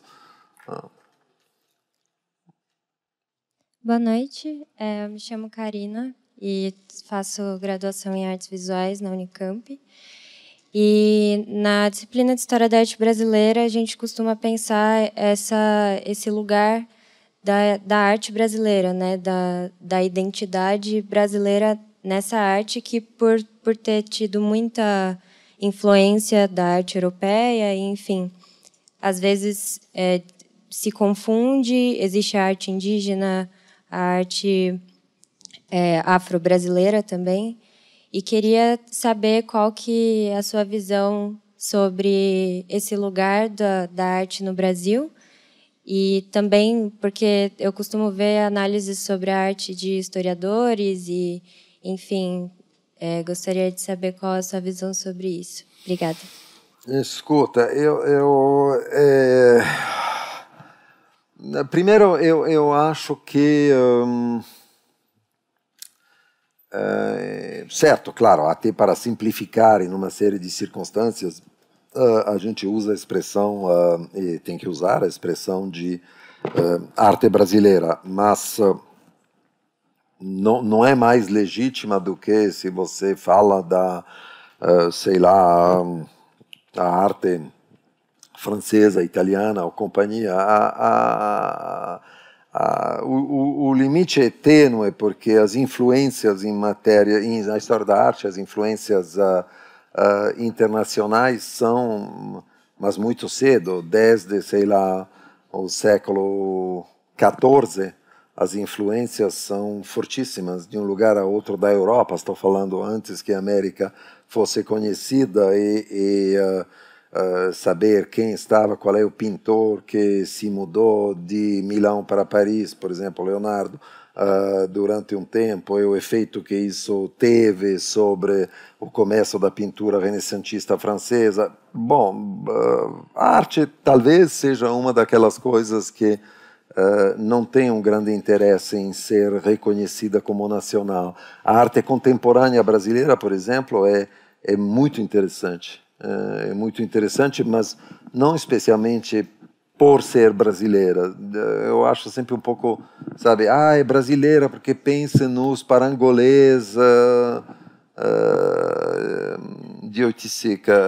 Sim, não sei se é o que tem de mais. Eu acho Ligia Clark mais interessante, eu acho que ela é menos brasileira.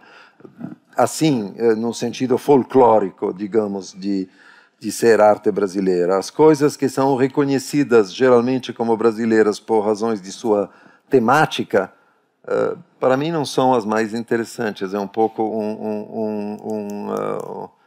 vou receber aqui um prato, um copo na cara, mas, por exemplo, eu não me emociono muito por um Di Cavalcanti, não fico abismado. Então, eu acho que o Brasil tem uma produção artística nos últimos 25, 30 anos muito expressiva.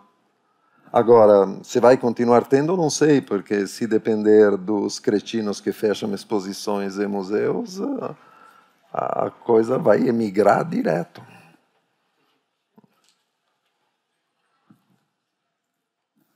Boa noite.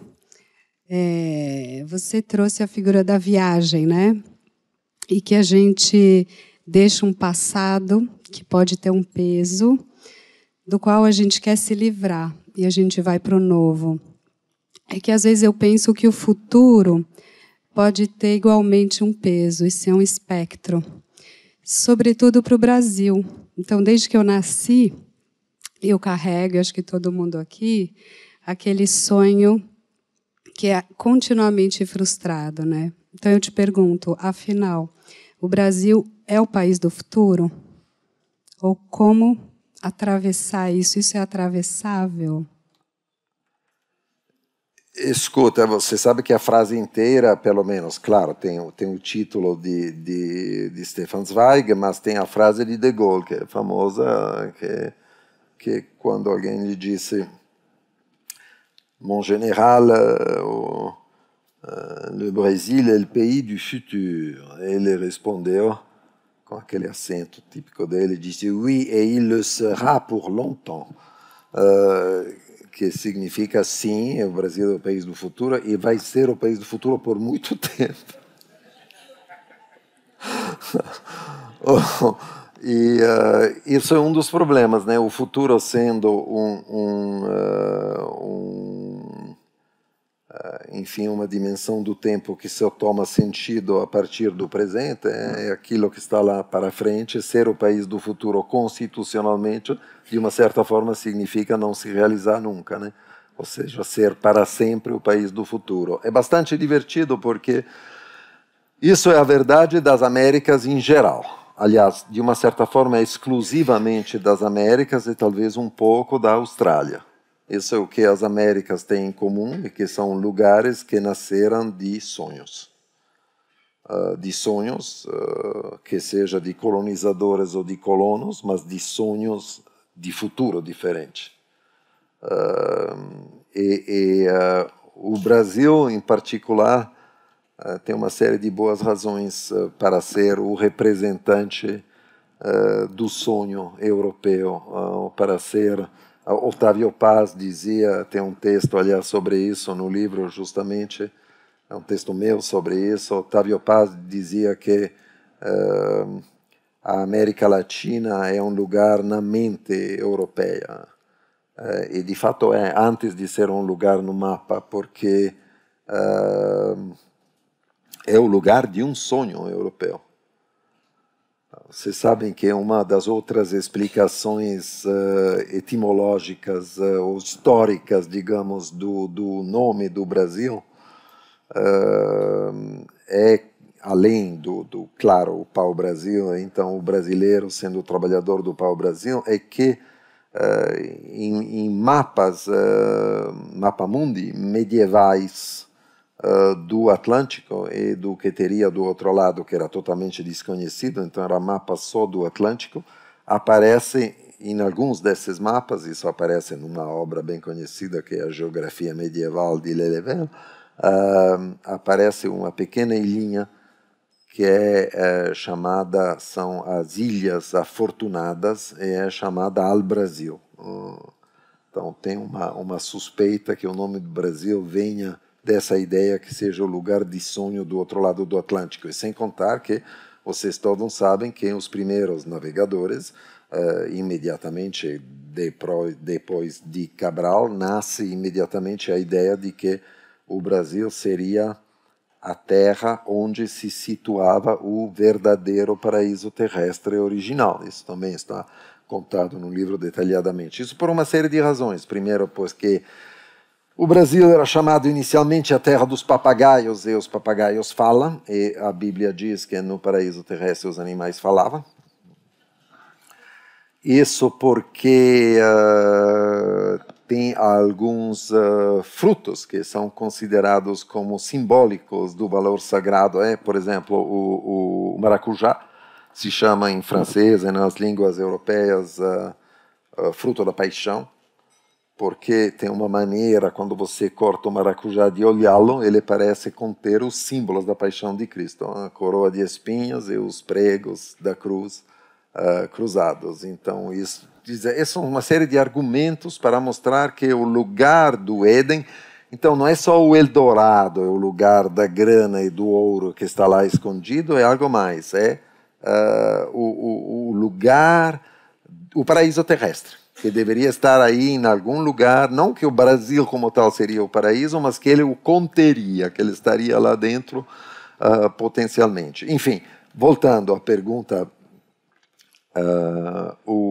a viagem do colono é sem dúvida inspirada por um sonho, e tem uma diferença quase de concepção do tempo. Sabe, quando você trabalha como psicanalista na Europa ou nas Américas, isso vale tanto para os Estados Unidos quanto para o Brasil, você se dá conta que a temporalidade dos sujeitos é diferente. Um europeu, ele sempre se explica pelo seu passado.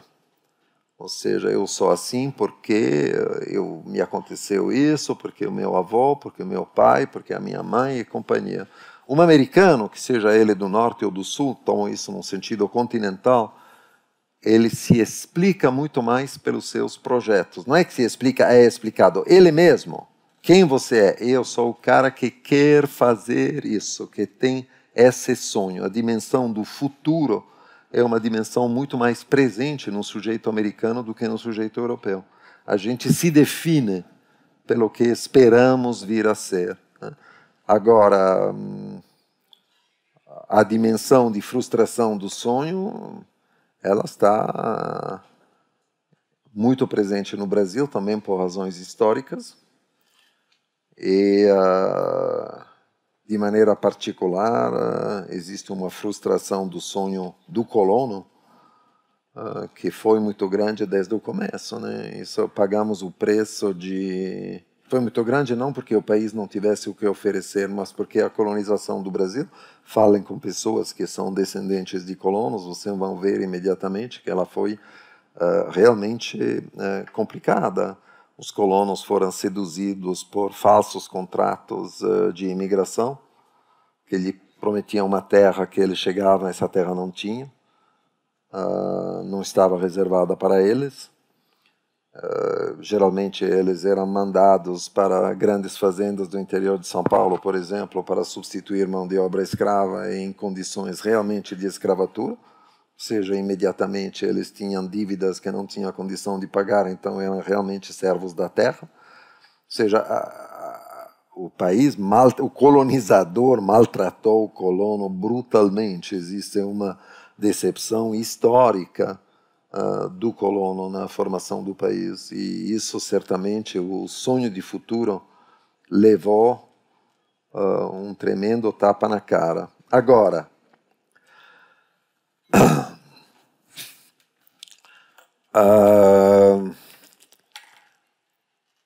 a mãe de um grande amigo meu, que fugiu em 1938 da Europa, judia, subindo num barco em Trieste, a direção do Brasil, e salvando assim sua vida, a vida do marido e, portanto, dos filhos, e chegou, primeira parada, em Recife. Ela vinha, era uma judia de Berlim.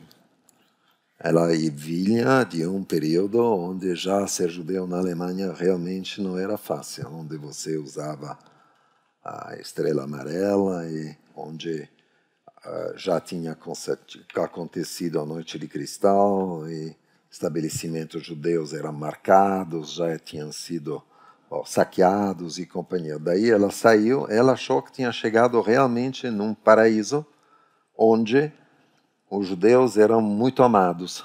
Por quê? Porque ela via estrelas de David por todos os lados, só que eram aquelas da cerveja, né? Mas ela estava convencida que aquilo fosse um sinal de boas-vindas.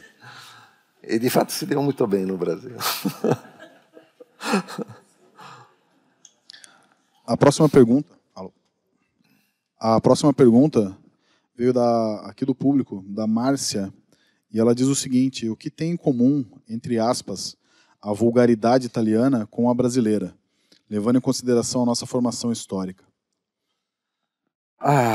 Essa é uma pergunta muito complicada para mim, especificamente, porque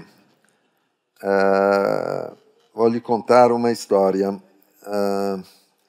Quando eu tinha, não sei, 16, 17 anos, e eu me considerava um militante de esquerda, e eu sabia, não podia negar o passado antifascista do meu pai, mas também sabia que ele absolutamente não era nem comunista, nem socialista, nem marxista, nem nada disso.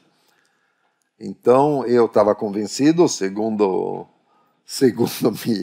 me dizia a terceira ou quarta internacional, não sei mais, que o fascismo era apenas um desenvolvimento natural do capitalismo, que, portanto, ele se explicava nesses termos, e que, entanto, só tinha um jeito certo de ser antifascista, que era sendo comunista.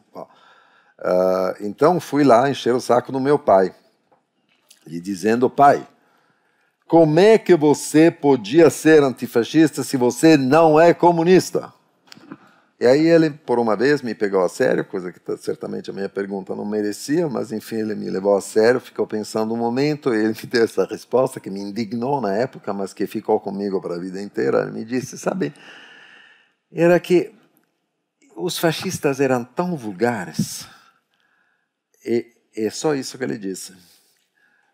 Imaginar que alguém passe 2 invernos seguidos na luta armada só porque achava os fascistas vulgares estava completamente acima do meu entendimento. Eu estava esperando que ele me explicasse, em boa teoria econômica, quais interesses os fascistas representavam. Não, mas ele achava que a vulgaridade deles era uma razão suficiente para viver acima de 2.000 metros e lutar contra os fascistas. Eu hoje tendo a concordar com ele. A vulgaridade, mas tendo a achar muito difícil definir o que é a vulgaridade, sabe? A vulgaridade é sempre ou quase sempre parente próxima do boteco. Eu tomo o boteco como um exemplo para mim da vulgaridade.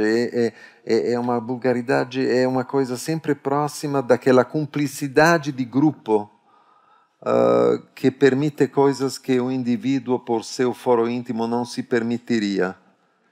Você se lembra daqueles 3 ou 4 rapazes de Brasília que tocaram fogo no índio Galdino, que não era nem um morador de rua, era um cara que não sabia onde dormir, estava dormindo num abrigo de ônibus, e os caras foram lá e tocaram fogo, gasolina e fogo em cima dele.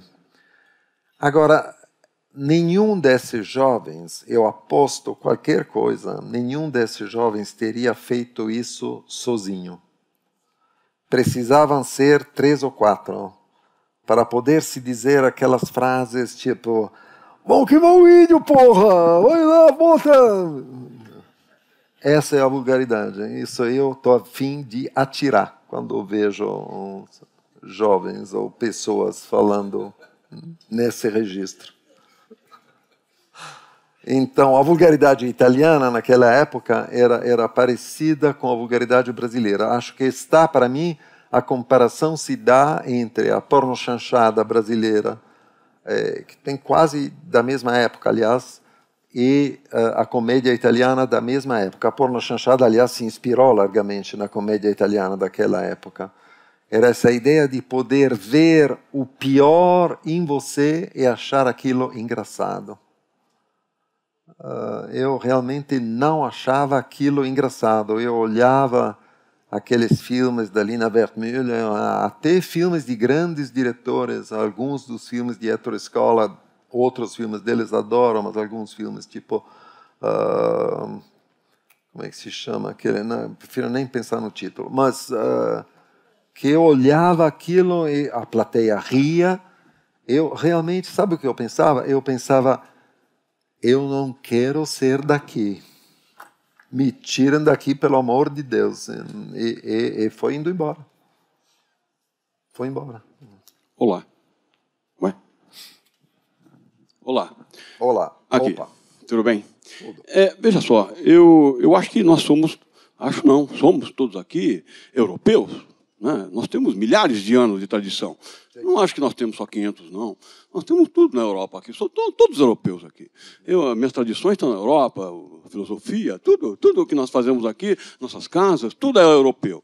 Eu acho que só nós estamos um pouquinho longe do centro de decisão da Europa, por isso nós estamos mais ou menos na situação que a gente está.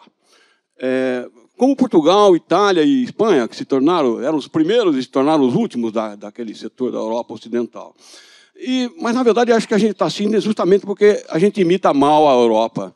A Europa que fez a Revolução Francesa, falava em liberdade, não sei de quê, e que chegou atrasado aqui. Aqui nós fizemos a nossa moda, fizemos uma Constituição com poder moderador, né, e tudo aquilo que você descreveu. Os sindicatos aqui, precisava de um sindicato. Puxa vida, o país precisa ter sindicato. Bom, vamos criar um. A gente faz um imposto e a gente cria isso. É tudo meio artificial. Entretanto, boa parcela disso vem de algumas coisas que tem na Europa. A Europa que fez essa revolução de Estado pequeno, de controle do Estado, do poder, que se chama Estado de Direito, começou a criar um Estado de bem-estar social, baseado no Estado. E os Estados cresceram até 60% do PIB, como tem a Suíça, a França, 45%, 50%. Quer dizer, Estados que nasceram da liberdade se tornaram tirânicos, no fim das contas. A França, por exemplo, é altamente regulamentada. Todo mundo mama na teta do governo, lá em cima também. Não é muito diferente daqui, não é?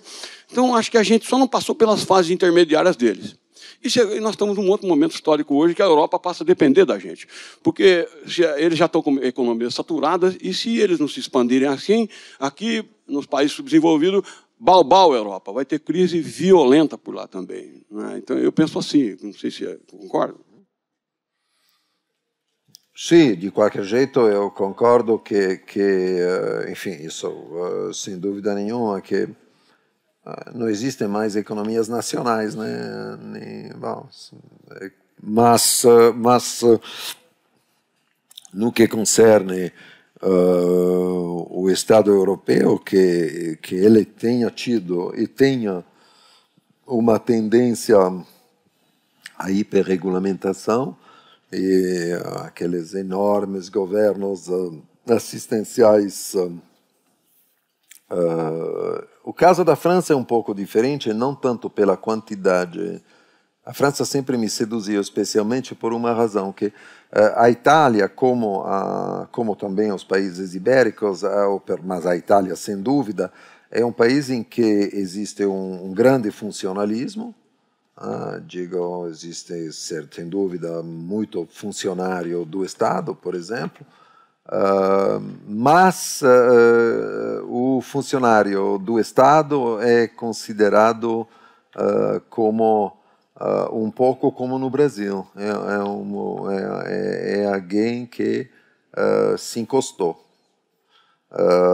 Agora, a França tem uma atitude completamente diferente quanto a isso, né? Conseguiu construir, e provavelmente, não, sem dúvida, a partir da Revolução Francesa, aliás, conseguiu construir um ideal de serviço público que é muito forte no cidadão comum. Pertencer ao serviço público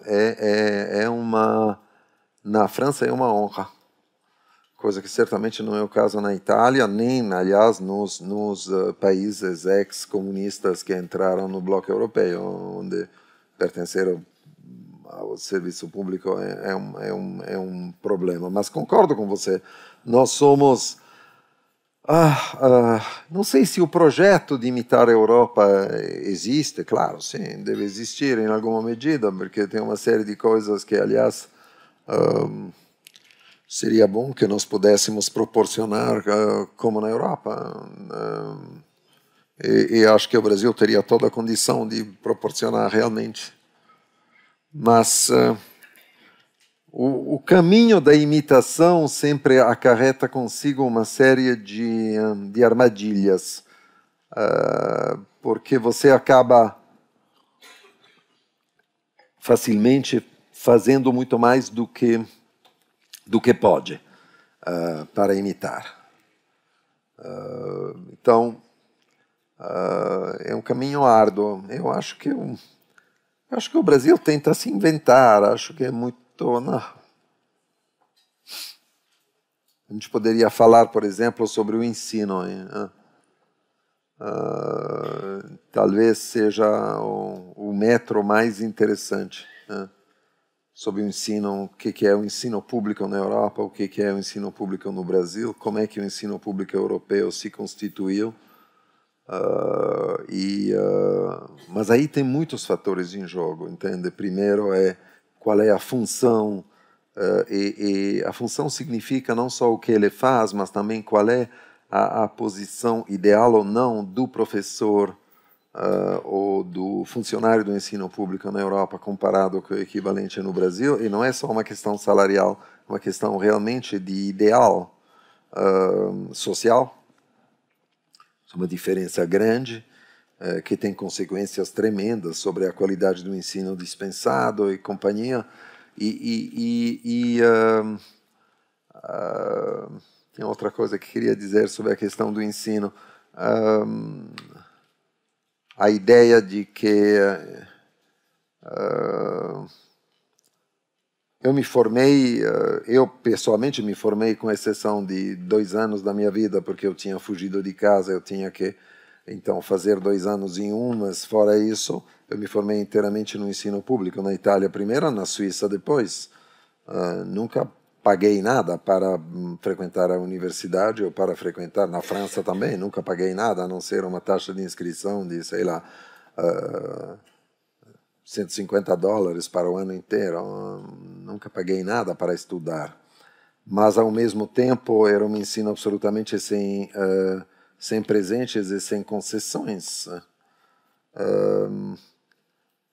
Tem um exemplo que eu acho muito interessante. A faculdade de Direito mais importante de Paris é a Faculté d'Assas, de la Rue d'Assas.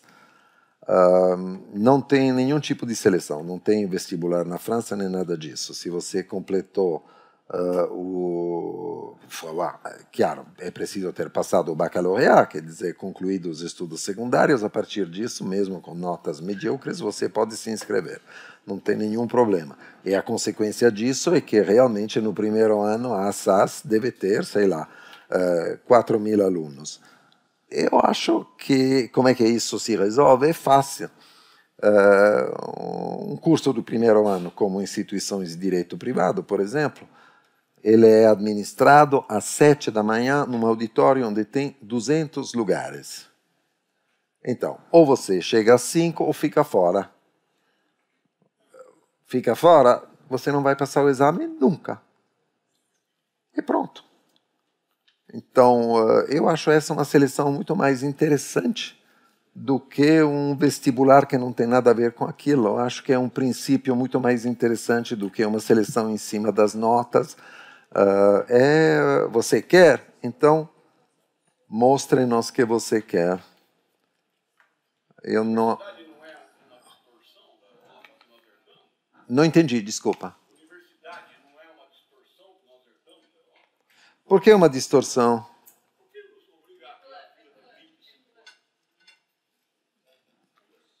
Não, mas eu queria entender. Porque nos obriga... Tá, acaba a frase, pelo menos.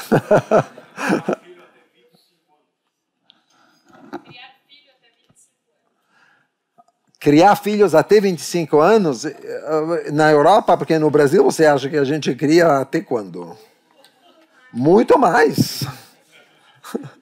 25 você está com sorte.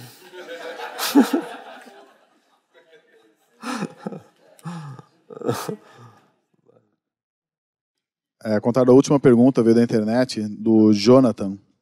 E ele quer saber se o jeitinho brasileiro é um mecanismo de defesa do colono. Uhum. Eu digo isso no livro. Que digo isso porque falo, claro, evidentemente, o jeitinho tem uma série de coisas para dizer, que não são todas simpáticas e companhia, mas é que existem coisas no jeitinho que são maneiras extremas de resgatar uma subjetividade que não está sendo reconhecida. Se você, aos olhos da comunidade, aos olhos da coisa pública, você não é ninguém, não é realmente ninguém, ou seja, é realmente descartável, por uma vez encontrar uma maneira de fazer que você seja reconhecido como pessoa e, portanto, sei lá, tá certo, vai furar a fila dos que esperam uma operação sem a qual você vai morrer, aliás, no Hospital das Clínicas. Bom, eu entendo, eu não tenho como contestar o sentido do jeitinho, porque acho que por uma parte relevante da população brasileira recorrer ao jeitinho, recorrer ao patrão que vai ajudar e companhia, é realmente uma forma, não estou falando de sobrevivência física, mas de sobrevivência psíquica, uma maneira de se sentir, pelo menos naquela medida, reconhecido como um sujeito, um indivíduo, alguém.